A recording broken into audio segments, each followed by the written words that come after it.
AOE King Fight News, y'all know what it is. Back at it. Anthony Joshua.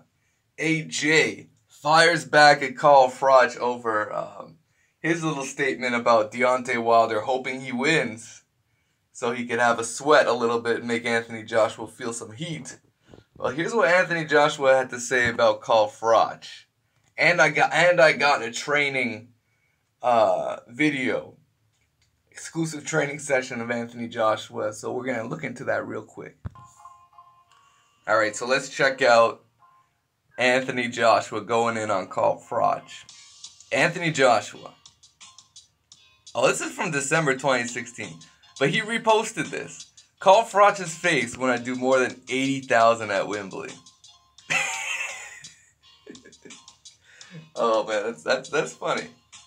That's funny, because we all know the last person before Joshua to do Wembley Stadium was actually Carl Froch.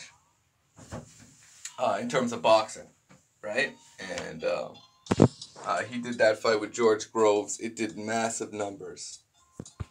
Some of the biggest numbers in British boxing, period. And guess what? Anthony Joshua went over the top. He beat Klitschko. After that, he beat Takam? That was his next fight. Carlos Takam, yeah? Oh, man. And now Anthony Joshua has got unification with Joseph Parker. Parker is a serious threat, man. He's a solid player in the heavyweight division. I think Luis Ortiz was a tougher opponent. Just eyeball test. I think he was. But this is still going to be very interesting for Anthony Joshua. So who do you think wins that one? Does Parker have a chance to knock out Joshua? Because, at the end of the day, when you're fighting in the UK against Anthony Joshua, man, the deck is stacked.